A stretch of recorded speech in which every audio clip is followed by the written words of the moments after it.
hunting, fishing, cooking, camping, conservation, travel, gardening, photography, family. family. Family. family.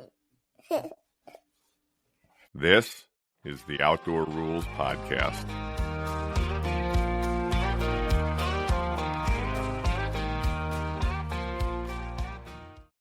Hi, everybody, and welcome to the podcast. Mike here. We are just back from Caitlin's elk hunt, and what a story that turned out to be. So we're going to do something just a little bit different this week.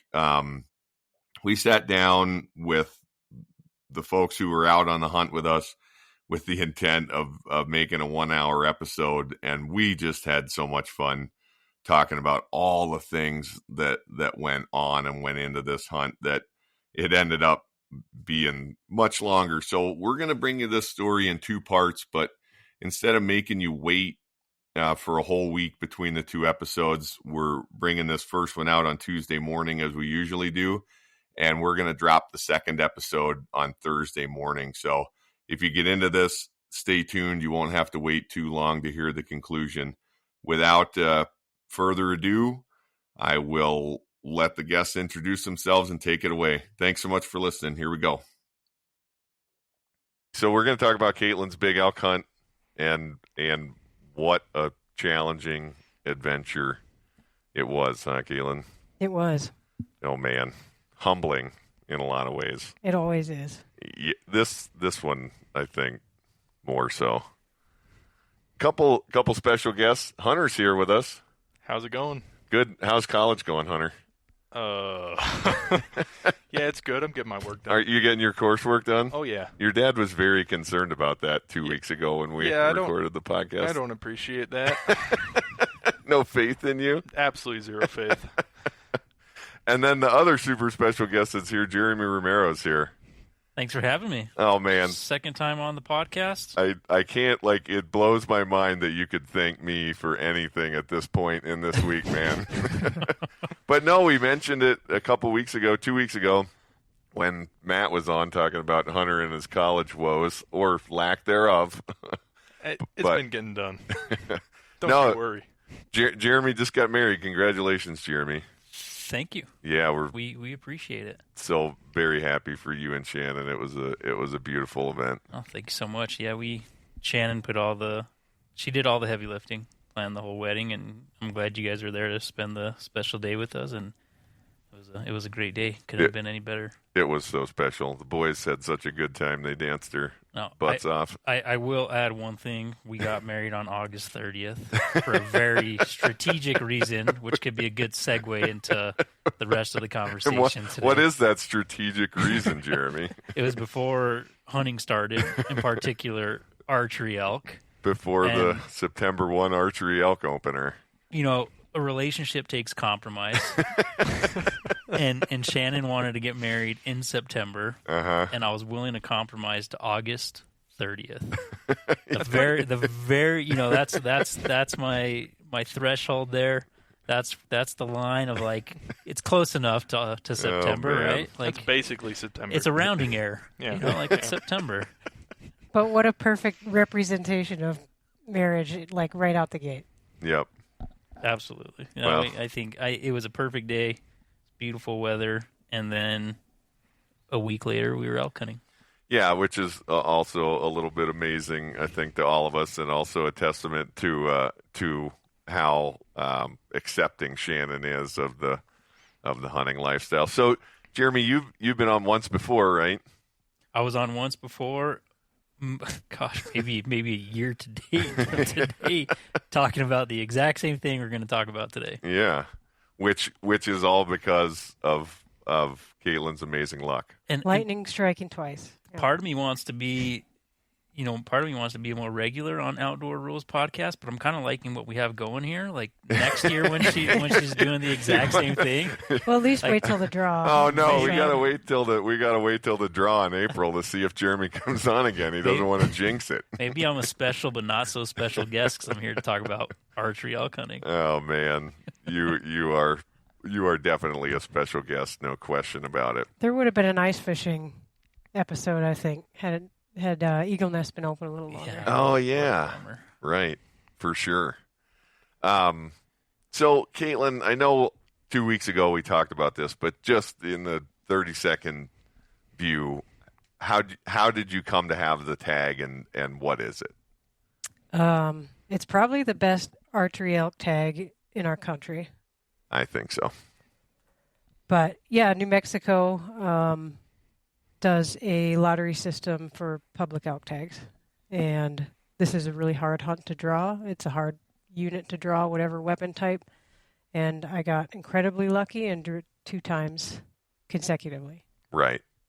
And it's the kind of tag that, by the odds, if you applied for 40 years, you'd probably get it once. And you got it 2 years in a row. And Jeremy, you've had it, right? Same hunt? Same hunt year before Caitlin. Yep. So been lucky enough to run around and do the same thing 3 years in a row, which has been pretty darn awesome. That's right. 3 years in a row 3 years on in the a Caldera. Man. And so this was the first hunt in New Mexico, which is the 1st to the 14th of September. Yep. Just real quickly, talk about when we were actually hunting and kind of why. Yeah, so it's a 2-week season. Last year, our approach was kind of going in a couple 2-3 day rounds, and childcare for 14 days is hard, no matter who you are. And even for us, yeah, even when they're your children. So, anyways, we wanted to pick 1 week to just dedicate to getting out there, and having learned a good spot from last year with Jeremy's help, we thought we'd take a week-long crack in this great, amazing spot, Elk Paradise. And in the second week was absolutely the better week to do in terms of rut action. Jeremy's help will be a theme of this podcast, by the way. Yeah. And so, again, I feel like hunting has always been such a big community kind of thing in my life, family and friends and a community around hunting.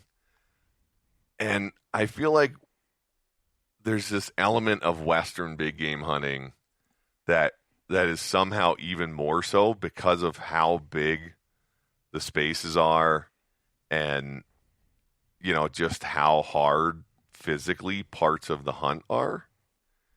So part of that for us, it's always been that way since I came into this country, into the West, and started hunting. And Jeremy, I know you grew up here, and that's kind of your experience too. Is that fair? Yeah. Yeah, it is. But now with kids, it's like that's a whole brand new element to it.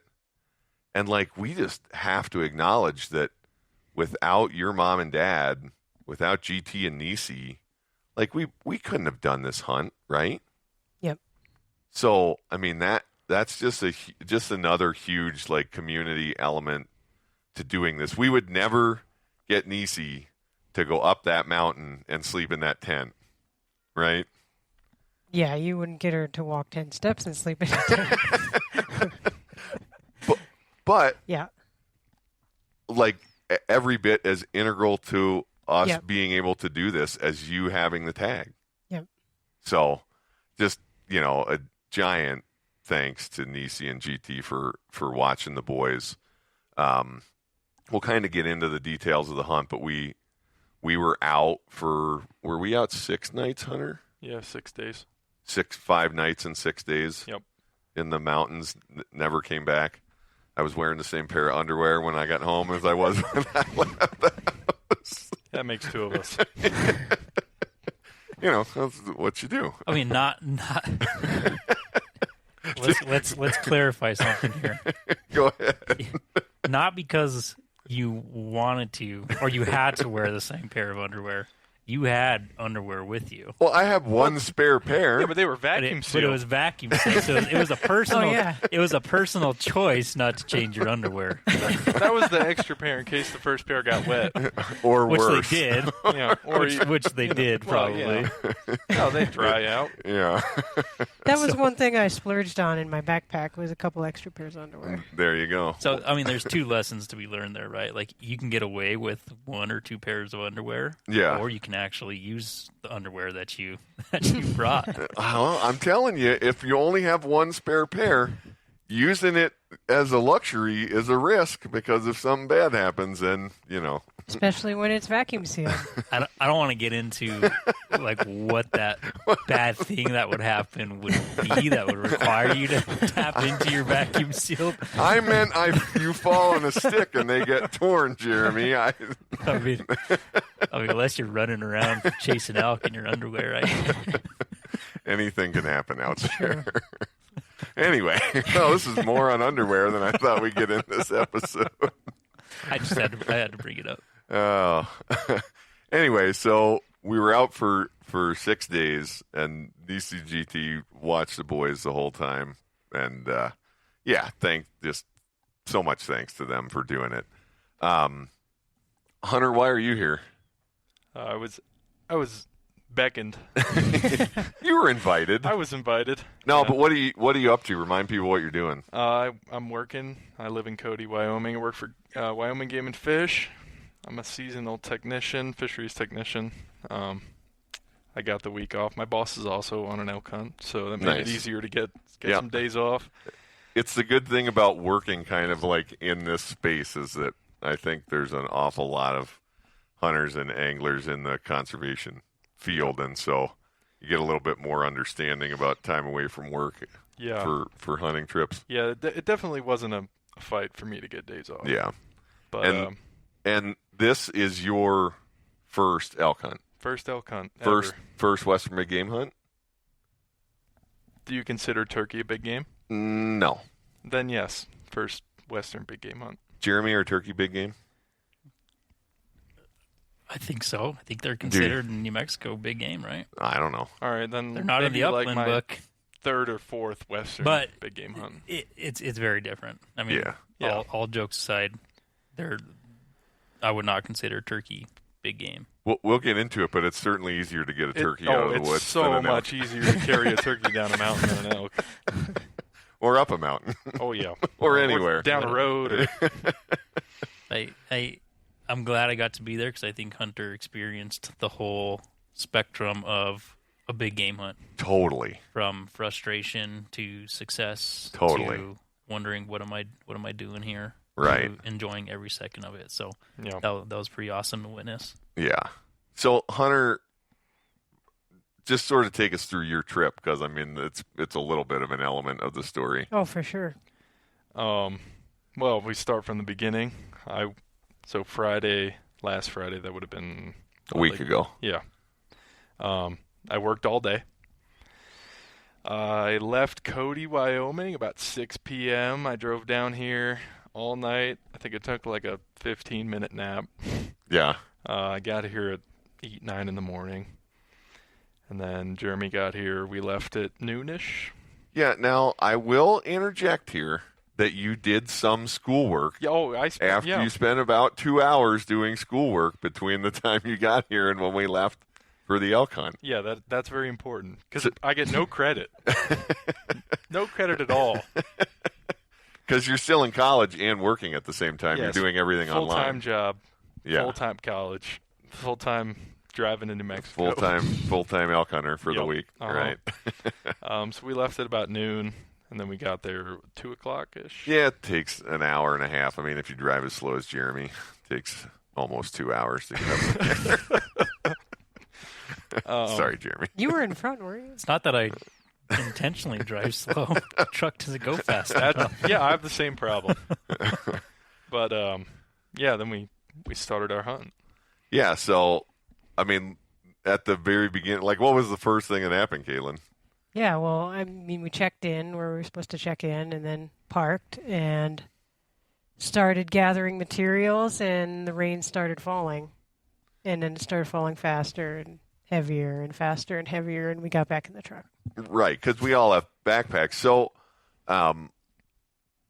we've mentioned before, it's not a secret. I mean, the hunt was on the Valles Caldera National Preserve. Mm-hmm.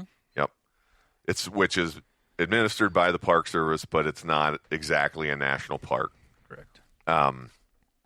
So anyway, what we were doing was we were backcountry camping. So we were not next to the truck. We had to hike in. So the packs that we're using are great for hunting because they're kind of like day pack size packs that expand to allow you to put like stuff in them, generally designed for meat, for hauling meat. But you can also, like, we had our sleeping bags and all that other stuff stuffed in there.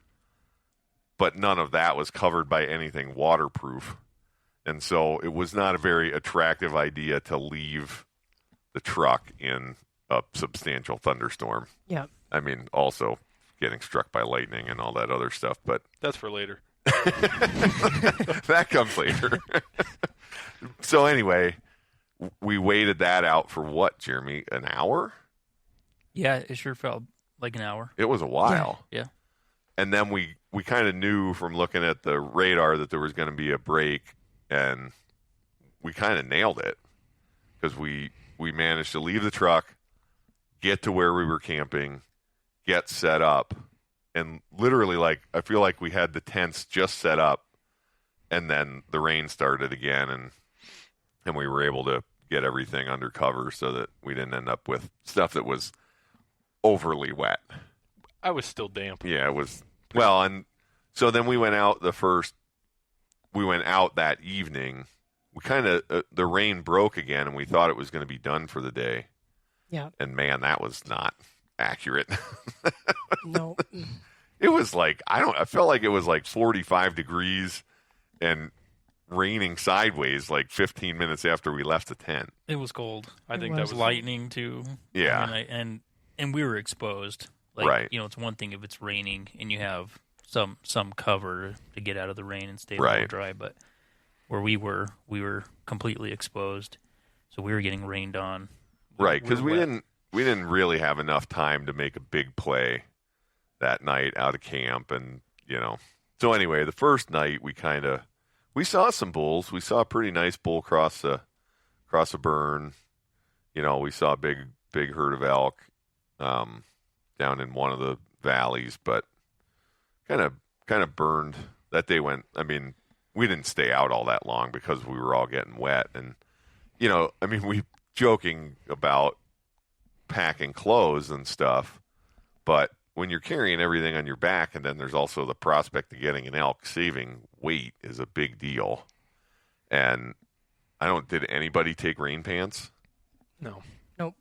Right. I looked at them and thought I should pack these because I knew what the forecast looked like and figured it was going to be pretty wet.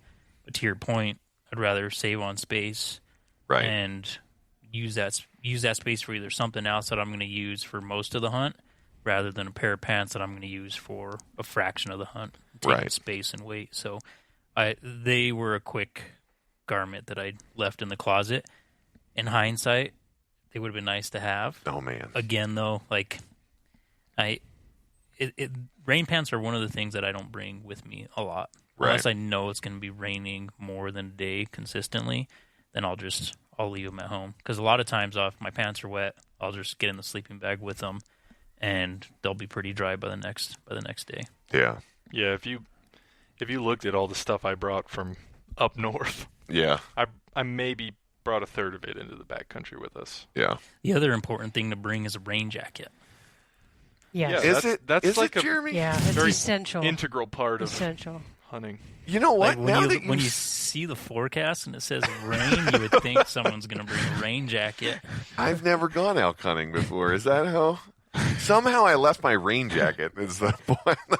What Jeremy's getting at is, luckily, thank God, again, thank Jeremy for bringing an extra rain jacket, because we got there and it started raining, and I'm like, I don't have my rain jacket. I didn't bring rain pants, but somehow I managed to bring 2 rain jackets. another rain I think jacket. you just maybe hunted with us enough to know.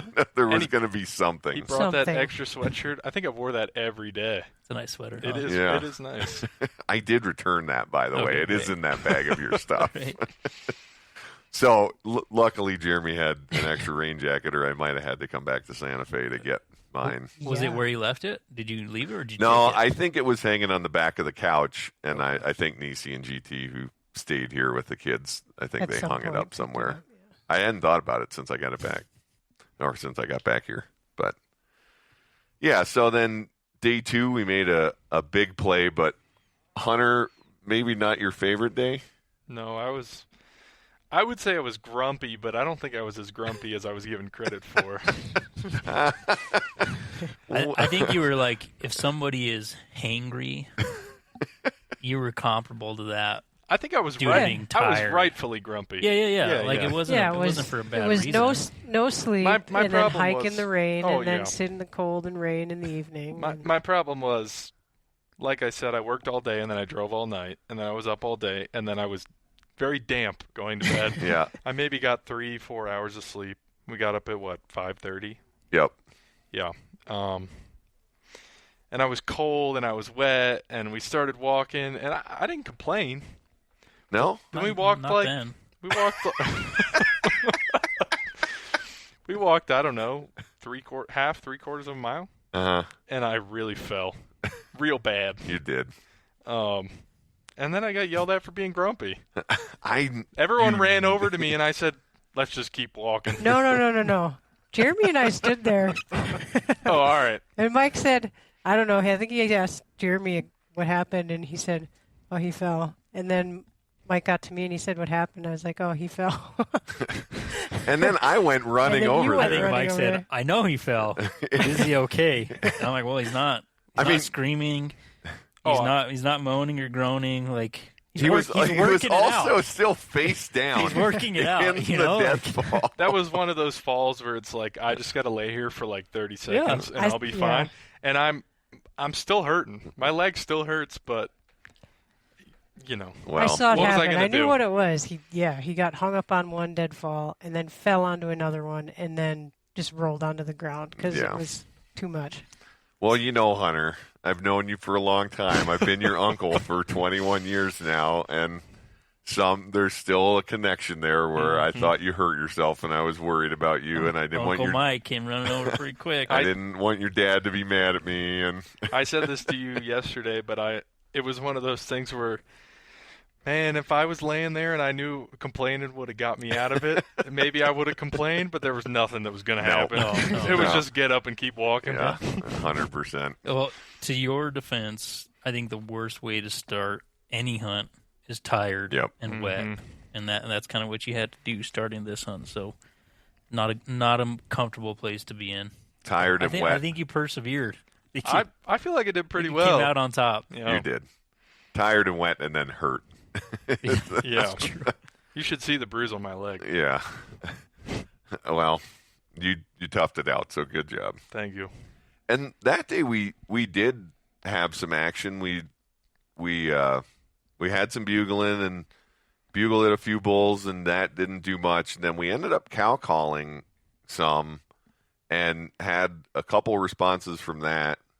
Right? I mean, and that was kind of our first close encounter with an elk. Yep. Yeah, well, the area we hunt, you kind of hunt it from two different, you hunt it two different ways. The elk like to file out of their bedding area in the evening. And so you can either hope to have them cooperate and come into a call when they're leaving those areas, or you kind of hope you're in the right direction and have the majority of the elk walk by you or through you and hopes you get a shot. That's the evening. In the morning, the elk are already out, and so you're trying to get ahead of them or try to hunt them in their bedding area. And so we elected to that morning. We were already behind the elk. Yep. By the time we got to where we were wanting to be, Well, the we elk- thought we were. we thought we were. Yeah, we were. Let me rephrase that. We were behind most of the elk, Right. and so we had already committed to getting up to where we knew the elk were going to go bed. spend the afternoon kind of hanging out, and then when it got good, work our way through that country in hopes we can turn something up. As we were doing that, pretty good bull with some cows came up off the bottom. So if we were in the original spot before we decided to make the move up toward kind of where they like to bed, we probably would have been in a pretty good position to make a play on that bull. I think we would have been a couple hundred yards from them, which would have given us enough country to probably stalk in. He wasn't going to come to the call. He had so many cows with him, but we could have done something. Right. But we elected to go up top, which was eventful. Yeah, it was, and it is an important point that from up high early in the morning, or not super early, maybe 2 hours after light, we saw that bull and cows come up and go into a patch of timber that we're really familiar with. That's kind of on the same elevation as camp, and usually we're hunting above camp. But yeah, from there, so we call that 5-point in, and we had him at archery range, and that was a great encounter. And then, but how he came in was pretty awesome. I mean, we were sitting there eating a bag of vacuum sealed peanut M&Ms, and Mike was like, I vacuum sealed a lot of stuff for the trip. Okay, my socks, my underwear. Just got the vacuum sealer. He's just obsessed. I got that. What else does he vacuum seal here at the house? I can't say. He's taking vacuum sealed lunches to work. Those bags must be expensive. No, they're not. They're cheap. When you compare it to the vacuum sealer. Yeah. And sitting snacking on peanut M&Ms, and Mike, I think you said, I'm gonna just blow this diaphragm and start wailing on it. And I think it was just a matter of seconds after you were playing around with it that a bull fired off. And then you kept going and responded one more time. It seemed like it was getting closer. At that point, 2 different bulls from 2 different sides, north and south of us, were making some chatter. So we figured it was, 1 o'clock maybe? Yeah. I mean, it was mid-afternoon and those elk were still bugling. So we thought, let's just try it out, see what we can call in. And so Hunter and I set up on the bull we thought was going to come in because he was closer to us and sounded like a nice bugle. Never judge a bull by its bugle, but that bugle sounded nice. So we thought he was going to cooperate. So we backed off and started cow calling, hoping to bring that bull right across Caitlin for a shot. Well, what ended up happening was the other bull behind Hunter and I that was farther actually came into the call, and that was pretty cool. I think, Hunter, that was probably your first up close and personal experience with an elk. He wasn't far. How close did he get? For me, 10 yards. From you, I would guess less. I said to you guys, but that was one of those where it was like, heard him coming in, finally saw him. He's 20 yards. I'm like, this is cool. This is cool. This is cool. This is really scary. He's way too close. He's got a big set of antler. Wow, he's like started coming towards us. I'm like, somebody's got to do something here. We're gonna get ran over. Yeah.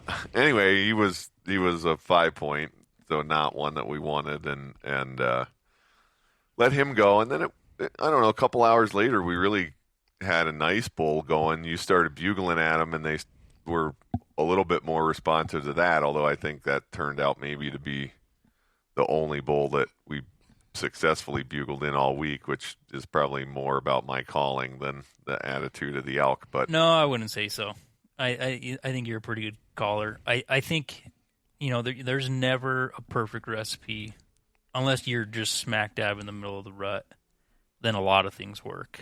But when you're first starting off one of those, an elk hunt where it's pre-rut, you just don't know what's going to bring the elk in, right? And so you kind of have to try everything, right? Like there's no good way to start a calling sequence with a bull.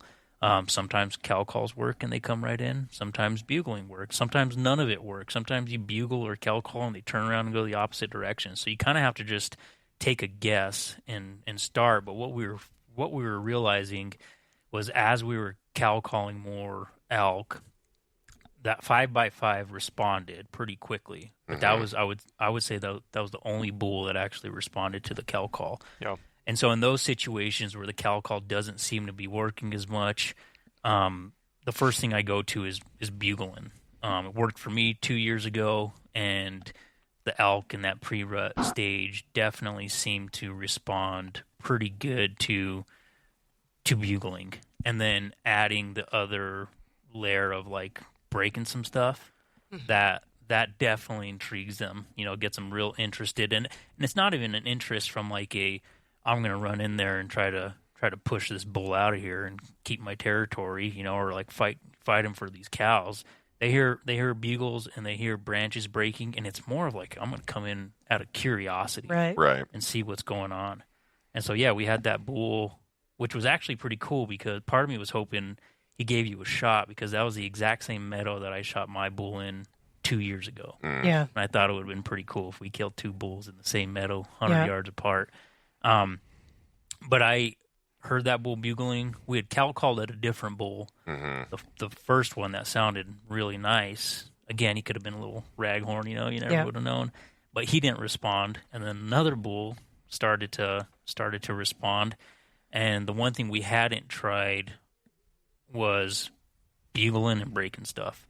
So you guys got set up, and Hunter and I, again, like that's the MO here, right? Is like, you two stay up there, Hunter and I fall back. We try to get a good angle for you to bring that bull across. And I just looked on the ground and found the biggest stick I could find, and was like, Hunter, it's time to break some shit, dude. Take this stick and just go beat up that tree. And I told him, I said, when you see me do this, just keep breaking. I'm giving a thumbs up. When you see me give a thumbs up, just keep breaking stuff. When you see me give a palm out, stop. And so we would bugle, the bull would bugle, I'd bugle, give Hunter the thumbs up. He'd start breaking that tree, and probably started with like an 8-foot stick, and by the time he was done, it was probably no bigger than 6 inches in his hand. Yeah, I think I found my calling. I think you did. I got real good at breaking stuff by the end of this. But it worked. It brought that bull in to, he was 50 yards from us, 47 yards from us, so he had to have been pretty close to you. Yeah, he was about 50 from us as I had him on the rangefinder, and and that is closest, right behind a tree. Right, but he was a nice bull, a nice 6-point that we would have. I think you would have sent one after, right? Yeah, Keelan? yeah. I was kind of in my head planning not to shoot farther than 45. So. Yeah, good call. Yep, and I think that's an important thing to have in your head, is something that you're gonna do and stick to. Yep. So that we kind of got off to a pretty good start there. I don't remember much more of the rest of that afternoon. We blew out some elk. Yeah, that was a common theme all week, I believe. Yeah. We blew out elk. We got really good at that. Oh man. Well, where we were hunting, the wind swirls so much. Like you don't get a consistent direction of wind, and so you start working the direction thinking you got the wind in your face, and before you know it, the wind's at your back, swirling. Elk are running, you're disappointed, and I don't think there's a better way to do it other than zigzagging all around that country in hopes that like you just so happen to get the wind right. I think there's so many elk where we were hunting that it's like at some point the wind's going to be in your favor, and you're going to get into elk that haven't winded you yet, and it's going to also almost always be blowing in an elk somewhere. Yeah, it's just really hard. Yeah, I think that was one of our main problems. Is there's almost too many elk. There's so many. No matter where you're going, you're bumping, you're getting winded, you're doing something to scare them off. And then day 2 wasn't like, I think we all agreed talking about it. Day 2 is kind of like our least favorite day because we kind of tried to take it easy. I mean, Hunter was wore out. Obviously, I mean he was lamed up. This is like day 3 of not sleeping. Right. Yeah. But we kind of made a low play, hoping to catch some of those elk coming up the hill again, and that herd that went into the timber that we watched didn't do the same thing. We did end up close to a couple of bulls there, and you guys bugled and broke on a tree branch and called one in, but it was not the bull we were trying to call in. He came in from the wrong direction and came in behind you guys, and so he was even farther from us than you. He was a stud. I mean, he was probably 45 yards from us, staring at us. And there was nothing we could have done. Right. We were just stuck. Yep. And then we kind of spent a fair part of that day back at camp, which I think one of those things. It was nice to get the break, but you also feel like, oh, God. Yeah, I think the break was probably necessary for for everybody at that point. Yeah. But, yeah. Right. But we were all getting itching to go. And then the evening plan, we kind of sat on a logging road where we had seen elk using, and, whether it's bad luck or just because, they're not there because you're there, you've somehow bumped them, but really nothing happened for us. I mean, we kind of messed with a bull that seemed like maybe he was coming across a canyon, but never really closed the distance on us. I think if there was anything frustrating, it was you would try to anticipate what the elk were going to do, and they would do the opposite. Right. Right? Like the evening before, the evening when we got there, the elk were all on the side that we were trying to make a play on evening of the second night. Yep. And they ended up staying on the other side of the canyon. Right. I mean, so you just never know. You really don't. The one thing we didn't mention about the first day that's important, though, is we found a wallow that you didn't even know about, right, Jeremy? No, I had been through that country quite a few times, and I had always had this idea that there was water there. Like, I didn't know how good of the quality of the water was, Yep. but I figured, like, there had to be some seeps, maybe a spring, something enough for those elk to get something to drink, because we don't see them coming out to where the water source is Right. in the middle of the day. Right. And elk in September when it's hot like to get that drink of water midday.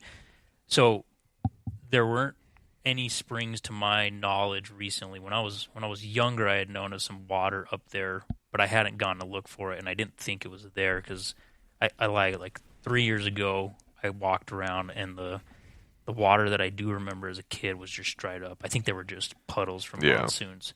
So I didn't know where that water source that we ended up finding was, but I knew the road we were on, and I knew we had to cut down to this little pocket meadow, and I overshot where I originally wanted to take us down. It was a little thick, and then I got curious and thought, like, oh, well, maybe this road, as it wraps around, like maybe it gets nice and open, and maybe we can see down to the pocket meadow, and then make our way through the timber without causing a bunch of noise and ruckus and blowing elk out. Well, then we saw this really nice trail. Yep. And it was like a highway straight down through the timber to the pocket meadow, which I figured was going to the pocket meadow. And so, well, there's a good chance, like there's a good opportunity. Let's take that trail. Right. So we cut down, and like 5 seconds into walking down, we blew an elk out. And I thought, like, like there's got to be more in here. And the funny thing is like you're looking for it, right? Yeah. Like, there's going to be, like, when something's pretty elky, there's going to be an elk in there, but you still don't see them. And when they blow out, It's like a little defeating. It is. It's like no matter how many, there's elk there. If you're moving around that you're going to bump elk. You're bumping elk that you're not even seeing. But then when you see one that you blow out, it's like it's just a little defeat for me every time that happens. And it always seems to happen when I'm looking at my feet. Yeah. I'm looking up and I'm scanning and I don't see anything. And the moment I look at my feet to see where I'm going to step next or to like map it out, branches are breaking and you can hear hoofs. And Right. So it always happens. But it was a blessing in disguise because when that elk blew out of there, we started walking a little closer, and then I saw this shiny thing on the ground. Little did I know it was a reflection of water and a really nice wallow there. Yep. And I think you and I looked at each other immediately and were like, Ooh, okay. That's a good thing. I think we both pulled out Onyx like right away, like, yep, go ahead and drop a pin right here. Yeah, a person can kill an elk there if they spend enough time. Yeah. Hunter, what do we mean by wallow? So a wallow would be a shallow, muddy pit of water.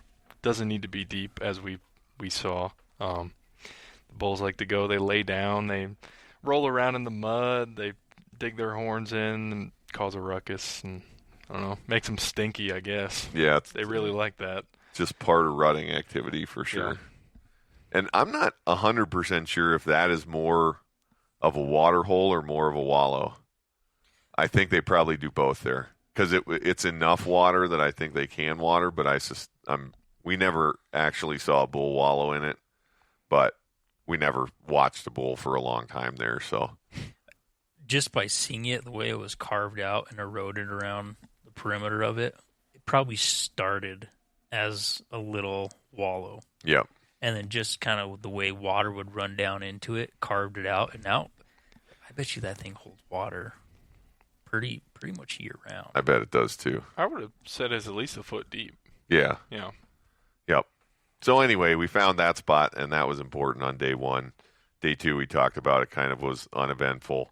You actually bailed out in the dark at the end of day 2, Jeremy, right? Yeah. I hunted the day with you guys, and then I bailed out of there with the hopes of coming back what would be this weekend and hunt with you guys the remainder of the hunt when elk activity in the rut should be picking up, and then it'd be really fun. Right. But I didn't need to. I guess my trip was cut short, So for all good reasons. Yeah. And I think we should say, so we walked in on Saturday. So then our first full day would have been Sunday, and then second full day would have been Monday. So he walked out Monday night. Yep. Yeah. So then Tuesday we're kind of on our own because Jeremy's our hunting guide. We just do He's the whatever. guru. Yeah, he's the guru. We don't really have to. I don't have to do much thinking. I don't feel like when Jeremy's around. It's just like, well, where should we go now, Jeremy? Over there. Okay, let's go. Should we call? No. Should we call now? Yep. Okay. But so now we're on our own, and we made a big day of it. I mean, what all did we do? Well, we kind of jetted out in a slightly different direction that morning. Oh yeah, we took a big gamble. We had seen a whole bunch of elk in one real big open valley that also has a water hole, stock tank kind of water hole in it, right? Yeah, so our plan was to get out, wake up a little bit earlier and get out ahead of them. And we did wake up earlier, and we started down the path and quickly realized we were not ahead of them. Yeah, we did not get ahead of them. Not even close. No, we blew out. That was probably our record for the most elk blown out at one time. In every direction. Yeah, we had elk scattered all across the country. It's a hard spot. I know. More than a lot has to go right there in order for you guys to get close with an elk. It's so open. Even if you guys were sitting in the right place, like if you were hunting near a water source there, and a shot to that water source still would have been like at the edge of, I think, anybody's range. It was still far to get there, much less and that's on the near side of the water closest to you. On the far side, everything there is out of range. You're shooting far, and so you really have to be in the right place at the right time. And the wind swirls there probably just as bad too. Yeah. I just remember standing on top of that hill, and you're looking down, and it's like, oh, there's 40 elk down there chasing each other around. Oh, there's 60 more on top of that hill, and we walked like another 100 yards, and it's like, oh, they're all running away. They all. Yeah, it didn't work out, although it almost did, because we did go sit there because I thought, well, maybe more elk will come up from lower in the valley, whatever. And instead, a really nice 6-point came actually from behind us. It was one of those things where he got to a spot where if he goes right, he's going to come by us at 15 yards. Were you guys in the trees? Yeah. We were tucked in the trees. Spot. And they're coming from behind, so you have pretty good cover from that side. But you don't see them until they're almost on top but of you, coming over the berm. He was bugling, so we knew he was coming. Yeah, he bugled, and we looked up the hill, and he was just silhouette. Yeah, he came It was off the ridge. perfect. He came off that ridge that we watched all those elk go up. So he just came the opposite way that we would have expected for that time of day. And when he got behind us, he got to that spot. He's like 60 yards behind us. If he goes right, he's going to come right by us because there's a big clump of blow down there. And if he goes left, then he stays Has a few more options. 60 plus yards out. And of course, he went left instead of right. And then I did sneak. As soon as he got out in the meadow, I was just like, well, we've blown every other elk out of here. I may as well blow this one out too. So I snuck out, and I actually succeeded at sneaking out when he was about 100 yards out in the meadow, and got back behind him and bugled and smashed on a tree with a stick. But he didn't. He bugled back at me, but he didn't.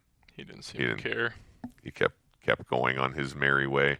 I'm glad I didn't want to carry him up that hill. He would have. That is like another magical moment, I feel like, with elk hunting. And one of them is when they just appear in the woods, but also when you're hearing bugles and it's a little ambiguous feeling. Everybody points a different direction, or even if you know the general direction, you think it could be 400 yards away or 300 yards away, but all of a sudden when it's right there with you and bugling, like, oh, okay, Yeah. he's here. That And bugle, everybody that turns first and bugle that you like feel inside your chest, yeah, and you're like, oh, that one's aimed right at me and close. It's like Yeah. hunting turkeys. Right. Yep. You get to that gobble where you're like, I'm gonna kill this thing or I'm gonna miss. Right. Right. Like something's gonna happen. This is Yeah. gonna be an encounter. yeah, And so that was really the only encounter we had that morning. yeah. And then we made our way. This is Up. quite a long way. We made our way all the way back up. Well, we hooked around and climbed a talus slope and did some unnecessary mountaineering. Yeah. We made some decisions that were questionable at best. Well, Jeremy wasn't there. So that's what you get when I'm making the decision. It was a welcome break from the deadfall, though, to be Yeah. falling on talus Yeah, instead. there you go. A little Yeah, something different. Instead that of was stepping over logs, the ground was caving in under my feet. And it was great. So we made our way all the way back up to the wallow, which was like 1,000 plus 1,100 vertical feet. But once we did get kind of up into the timber, we started bugling back and forth with elk. Yeah. And we more or less did that for 2 to 3 hours, working our way up through that timber. Yeah. Maybe not that long. Probably not that. No, long. I think it was an hour and a half. Okay, well, I think it's an hour, what would maybe. be an Outdoor Rules podcast without I an wasn't there, I argument? don't Really is podcast. No, so anyway, They kept answering. They They were responding every single time, but they just weren't. and that's it's kind of a theme in this pre-rut kind of phase, or just as the rut's getting started. I feel like you hear an elk bugle, reasonably close, and you start bugling. And I always feel like for 5 minutes, you feel like they're getting closer. And then the problem is maybe it's just because they've turned towards you and they sound closer or whatever. But then it's I don't know, then they just seem to slowly slip away. And then it's kind of oh, man, you move up on them. And then you have again, maybe one calling series where you're oh, he's coming this time. And then we kind of just did that with 3 or 4 different bulls, Yeah. all the way up to the wallow. Yeah. So we get to the wallow, and it's we got to pick a spot to sit. So we figure out which way the wind is blowing, so our wind isn't to the wallow. And I'm okay, now there's a tree with a bunch of dead sticks on the side of it that we can't shoot by. So we wanted a shooting lane, and I wanted to make a little noise there from a calling standpoint anyway. I'm Hunter, find a big stick. I'm going to bugle. You beat the heck out of those branches to open up that shooting lane, and then I'll bugle again, and then as soon as you're done, get over here and sit down, right? And that's what we did. Yep. Take it from there, Caitlin. Well, I was actually still thinking about how you sent Hunter to do that, and I thought, oh, I'll help too. And I went to try to break branches off a tree. It just got totally rejected. That tree absolutely won. I was breaking sticks till my arms were numb. It was bad. I grabbed a few different branches and couldn't break any of them off, and just walked back to Mike. All right, I tried. But anyways, like you said, we had been hearing elk getting up into there, and we hadn't really blown anything out. Right. I think we had maybe made a couple nervous, but we didn't blow anything out. So the whole while, even while we're in there, we still know there's 3 bulls at least Yep. around in different directions around us. And so I don't know how much time went by to when when I saw the first bull come in. Not more I than would say 5 minutes Yeah. tops. But like I said, we were hearing bugling in all directions, and then ended up seeing this elk. I feel like in a totally different direction than we had heard any bugling. I saw him, and just what I remember was thinking, wow, it looks like a stag almost with the mass on his antlers. He's really white horned, just shining as he's running through the forest. And running towards us. oh yeah, running toward the wallow that we're hoping to shoot him at. And it shouldn't have caught me off guard at all. But I was just like, oh, shoot, he's actually coming. Right. And he was on top of us really quick. Yeah, like seconds. Yeah. Right. And I was pretty excited. Yeah, and he kind of ran in there, stopped and looked at us because we weren't very well hidden because it was very hard to be well hidden there. Yeah, he probably stopped at 25 to 30 yards. Yep. Looked at us. I wasn't drawn. Right. Go ahead. He took a couple steps, like maybe 2, stopped, turned and looked at us again. Still not to the wallow.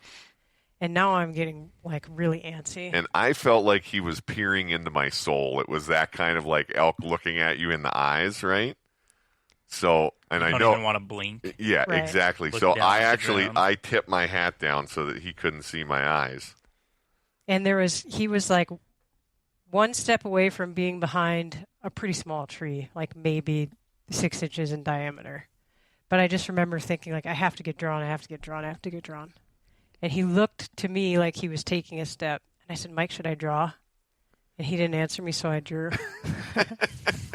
It was not the right time to draw. No, that bull got out of there. He didn't seem to like that. No, he really ran fast. You know, something I feel like I learned in just watching out up close so many times this week was, especially when you've got adrenaline going or whatever, like I was anticipating him moving, and I saw his body move, but his head didn't move at all. Yeah. Like, we were lucky that Hunter actually got some video of it. And in my mind, he put his head down and started walking. But I think all it was he started his chest forward, but his head never went down. And I drew before his head went down. Yeah. So he ran out. Yep. He was gone. Mm-hmm. And I felt defeated for about 20 seconds Uh-huh. until we saw the next bull coming in. Well, we made some cover before that. I think we made the cover after the second I bull. thought the cover was after the first bull. I don't know. We put some sticks up. Yeah, I thought so. it was a hastily arranged blind, regardless of when we made it. It was like, oh shoot, we got. It was better than what we had. You're right. Yeah, but then I see another one straight across from us and think, saw horns, get drawn. He's coming. Yeah, like I'm drawn. And he runs into the wallow and stops and stares at us. And I was drawn and I was on him, but he was quartered toward us pretty hard. Yeah, and it's a nice 6 point. We definitely want to shoot him, but there's the It wasn't angle a good he's angle. at, even though he's at 25 yards, there's, it's just not, you can't do it. Yep. There also was a stick on a tree in between us, like one little twig that was coming from 10 o'clock to 4 o'clock, like across his vitals. And it was a teeny tiny twig, but that too, yeah, just wasn't a good And I opportunity. mean, we were hopeful based on the way the other bull reacted, because the other bull saw us in what felt like exactly the same way, and then seemed like, oh, Then okay, took a step, I'm still yeah. going to come. Right. But But then he was standing, I don't know how long he was standing there, and I was at full draw for, a minute. It was a Something long like time. that. Yeah, I watched back that video today, and it was a minute. Yeah. A solid 60 seconds. And then a cow and a calf came from where the first bull came from. And I think he was focused on us, and they kind of ran in, right? yeah. And that blew him out. Yep. And it was like he spooked and ran 50 yards. Him spooked the cow and calf, and they ran 50 yards the other way. Right. And then, I don't know, they were like both trying to sort it out, and then you had to let down. And he couldn't see you, but the cow and the calf could. Right. And I had kind of forgotten about them. You let down, they blew out, he blew out. Next. Sometimes that's nice when you're kind of just bumping different groups of elks, then they don't realize what they're Yeah. running from, and then they kind of come back in, which can be helpful sometimes. Well, then 10 minutes later, Caitlin. Then another one appears magically in the woods. I would like to say every single elk we saw come into that wallow was running I at know. full speed. Yeah, that's weird. Yeah. Like, I wonder None if of them they- came in walking. They Yeah. just come in hot. They come get in a hot. drink, get cooled off, and then Yep. just fly out of there. Or you would think they would come in kind Yeah, of checking moseying it out, around. seeing what's Yeah. up. No. Interesting. Maybe some of them do. But yeah, Not this when one. we're there. I mean, well, I can't. Yeah. So this one again, you see brown running through the trees. I get drawn again, comes in, but he's not very big. He was, I don't know. Yeah, he was a 6x6, but he was a small 6. He stopped perfect. I mean, he's standing, in the wallow, puts his head down. He actually did drink. Yeah, he drank and it was just funny listening to him. Right. I mean, he probably drank for 20 seconds or something, and I was drawn and had my pin on him. And at this point, I'm like, oh, so many thoughts were going through my head. Like, this could be over right now. Is Jeremy going to hike all the way up here to pack this bull out? I don't know. Hunter would probably be excited to see an arrow hit an elk. And I said, Mike, should I shoot him? He goes, no. But I didn't let that. I mean, I stayed at full draw. Yeah, but for a little while. Right. I mean, you eventually had to let down. He stopped and picked his head up and looked at us, and I was still at full draw. And then maybe he started to step or something, and I had to let down. Yeah. That was impressive to me. What's that? Within 20 minutes, she was at full draw for 3 or 4. Yeah. I don't think I could have done that. Right. That was, yeah. So, as he runs out, right? I mean, how's the next? This is working. I mean, it's hazy. So I think what Maybe happened Hunter there remembers. is he sort of ran away but didn't know what he was running from. I think he went 50, 60 yards and stopped. And then it was another minute or two, and he started coming back. Same thing, though. He was running back in. Mm-hmm. And you drew again. Or maybe you didn't. I think you did. I don't know if I did. I feel like we saw him stand because you knew yeah. it was him. You said it's I him said again. it's the same one. Yeah. So we're standing there watching him come in, and then Caitlin goes, "Oh, there's a big one." And I turned to my left, and like 25 yards, there's a monster. Yeah. Just cruising by, and he stopped, I don't know, 30, 40 yards behind us at what was a different wallow that we didn't know was there. Right. Caitlin was totally out of position. Big 6x7 bull. Yeah, he just moseyed on through this perfect opening to my left. We were like talking and moving around, and he didn't seem to mind. He just kept on going. He was the one that didn't come running into the wallow. He was just kind of taking his time, filtering through. And so, he ends up going off, and he actually bedded, but we didn't know it, and we bumped him out of there later. Yeah, figure. That was my fault. But it was also one of those things where we had this other elk across from us. So it wasn't like we couldn't have tried to make any move on the one behind us because everybody would have blown out. Right. Yeah, we had 2 elk within 30 yards. Yeah. On opposite sides. So all this happens within an hour of arriving at the wallow. It just feels like I think I figured it was about 30-minute span that we actually saw all the bulls. Yeah. I've never had 30 minutes of elk hunting like it anywhere, ever. Just like magical. And then just like the magic does, it stopped. And that was it. Yeah. Nothing else came in the rest of the afternoon. We sat there till like 5:30 or 6 o'clock. Hunted our way back. Bumped some more elk, I'm sure. We definitely saw elk in various places. Were there elk back in the bottom? Oh, yeah. You guys came out of the timber? Yeah. Were they in the kind of same spot? Yep. Yeah. So I'm pretty sure that's when Hunter and I had the conversation where Hunter was kind of frustrated. I mean, we were all frustrated, but we were kind of talking about that. And I said, Hunter, the thing about it is it only has to work once. It only has to work once. Yep. Right. And I was a little. That's when we were sitting up on that hill. Yeah. And we had a bull coming down that we looked at, and we said, "Oh, he's not a shooter." And then he hit the road, and we were like, "Okay, well, that's a shooter." But now we're not in position. And I was sort of like, "Why don't we just try to move? No harm, no foul. I mean, if we bump him out, we'll just do what we've been doing all day. Right. And if we don't bump him out, maybe we get a shot."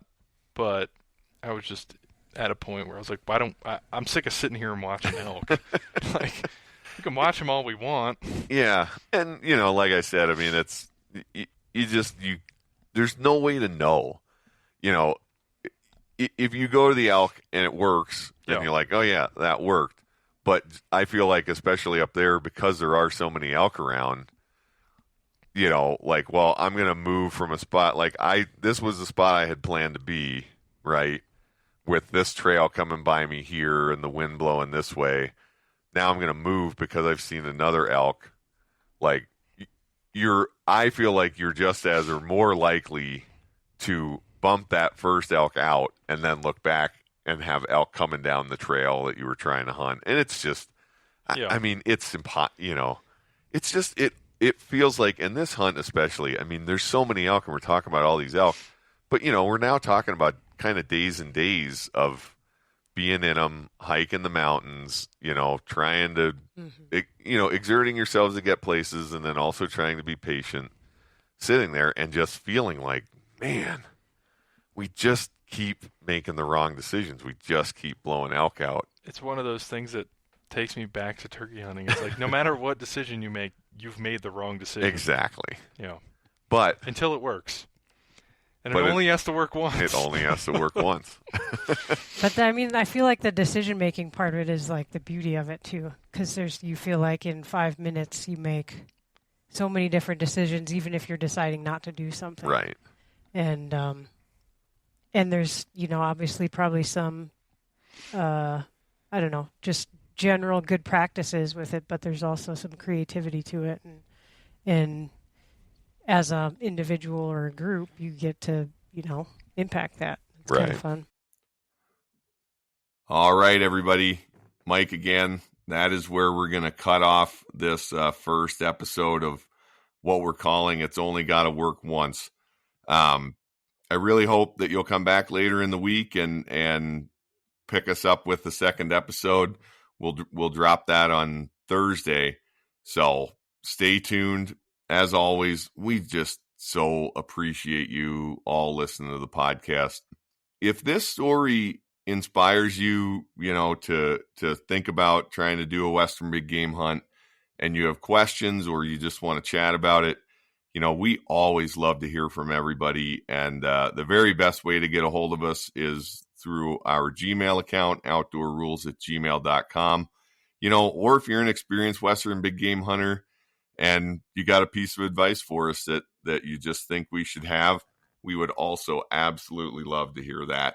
So in any case, reach out. We'd absolutely adore hearing from you. Of course, we'll have pictures from this hunt on our social media. We're on Instagram @OutdoorRules. We also have the Facebook page, and you can always find all of our stuff at our website, www.outdoorrules.com. Thank you all so much for listening, and hope you'll come back and hear the second part of this story.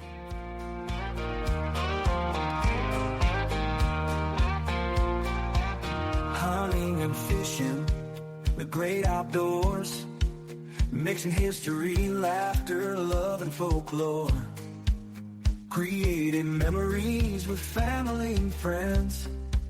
These are the trophies that matter in the end. Outdoor Rules.